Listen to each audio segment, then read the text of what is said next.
This is Rosana Vinoles from Humber College, and today we're going to report about house affordability crisis in Toronto.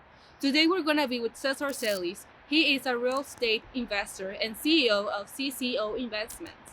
He's going to give us more background about the new regulations for Airbnb hosts in Toronto, and also he's going to explain us why there is a house affordability crisis in Toronto, why this is a concern to many Torontonians and students in the city.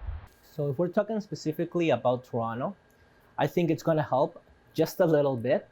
Uh, Basically, the law explains that it has to be your primary residence and you can only rent it for a maximum of 128 days throughout the year, I believe. Um, there's a lot of people that use Airbnb as a second income and they have a lot of investment properties. So unfortunately for them, they're gonna have to set it out into the market again.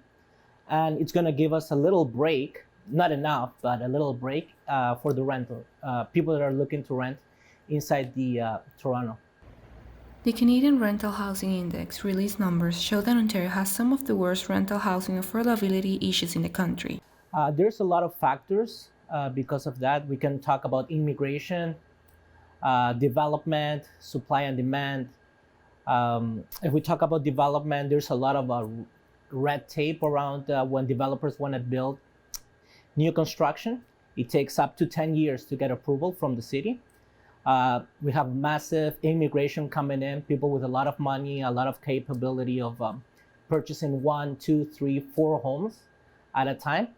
The government just stepped in with that with a lot of new regulations, and they're trying to help us out with first-time home buyers incentives.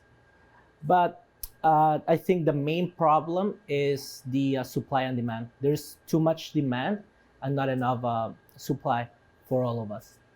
Any household that spends more than 30% or more on its gross incomes on housing has affordability issues, according to the Canada Mortgage and Housing It's Corporation. very hard to buy a house in downtown Toronto.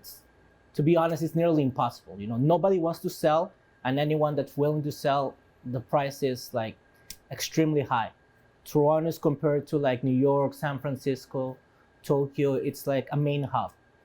Uh, I think the younger generation should look to move into further out of the GTA. Um, a place that I like a lot is Hamilton. I invest in Hamilton. I'm buying Hamilton. We have the Bullet, the LRT that will connect you all the way from Toronto to Hamilton in just an hour. Median house price range there is for a good house $550,000, which is half of what it is here in Toronto.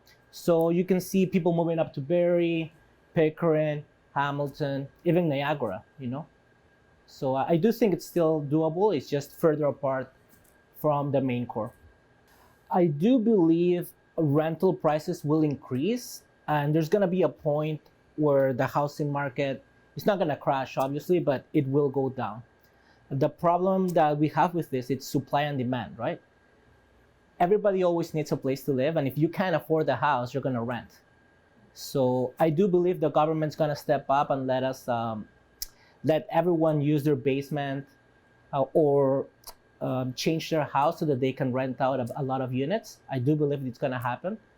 And I think rent will always keep increasing while the housing market slowly is going to decrease eventually. But right now, it's still a hot market, and I do think people should not wait. They should buy a home, and whenever they can afford it.